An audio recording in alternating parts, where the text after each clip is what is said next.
Kind of a change up today from the incredible heat to a little chillier and rain. Did you guys welcome that? Yeah, I mean, 9 a.m. Practice a little more adversity than the usual 10 o'clock. So I think it's good to get up, guys.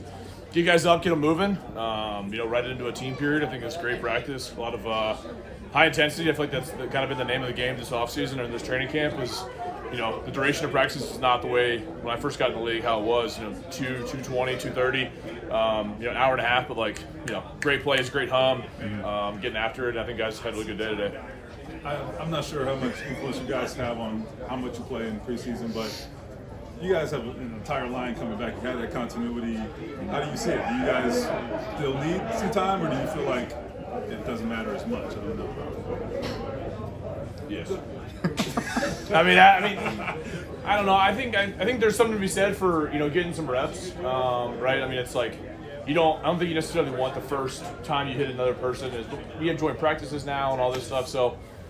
I don't know. I mean, it's up to Shane, whatever his decision is. But I think if you look at the way the league is going, like my rookie year, we played three quarters for my third game, and no one's doing that anymore. I don't think. It's just as soon as unfortunately someone gets hurt, it's like everybody's like, all right, not worth it, right? But I think it's also good work, and I think we've got joint practice with the Cardinals coming up, Bengals. So I think we've got some good work coming up, and we'll let Shane figure that one out. I think of that injury risk. Is that a reminder of it? Just the Josh Downs play? Is that just get concerning just to see a teammate go down?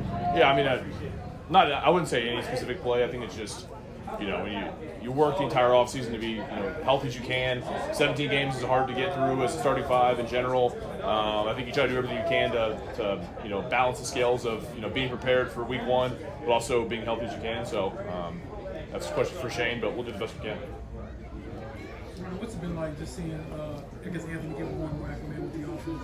Yeah, I think the leadership role is really starting to kind of come out. I think it's holding guys accountable, using snap count, changing protections, the things that a year one starting quarterback with minimal college experience probably you're not expecting that to be right now and every single time. But I think the work he did sitting in meetings last year when he was injured, the off season, having now a handful, 10 practices underneath our belt here. I think you can really start to see it, and I saw it. I witnessed it today.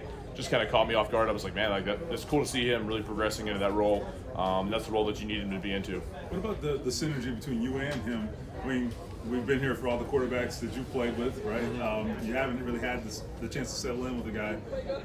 Are you starting to see what that can maybe become, and what can that become? I guess? Yeah, I think it's always growing, right? It's a lot of those guys were all veterans, so it was a little bit different, right? So truly going from rookie and now me being the veteran, kind of on a different side of it, right?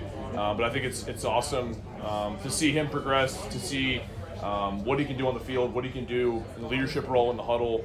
And I think just the impact he has when he steps in the huddle, right? It's not always about what you say; it's about the motivation, the feeling that guys get when you step in the huddle. Like, this guy knows exactly what he's doing. We're prepared. Whatever we call is going to be successful. And that continuity between us two is obviously growing as well. And I think it's the entire five. It's spending time with us, eating with us, talking with us. Those things matter. How much of a difference does he make, at least in practice, having him in the red zone? When you look at the way he moves, the way that he is, it's insane. You know what I mean? So it's, obviously the playbook's a lot different when Gardner was there versus when Anthony's there, and I think it's just so drastically different of what he can do physically. Obviously you can see what he can do with the ball in his hands, whether it's running, passing. He makes great reads when it comes to if it's an option play or he's reading the defensive end or the backside linebacker. He's got more reads than I've ever seen somebody have to go through on a single process, and for his ability to do that at such a young age with that physicality, I think it's pretty impressive.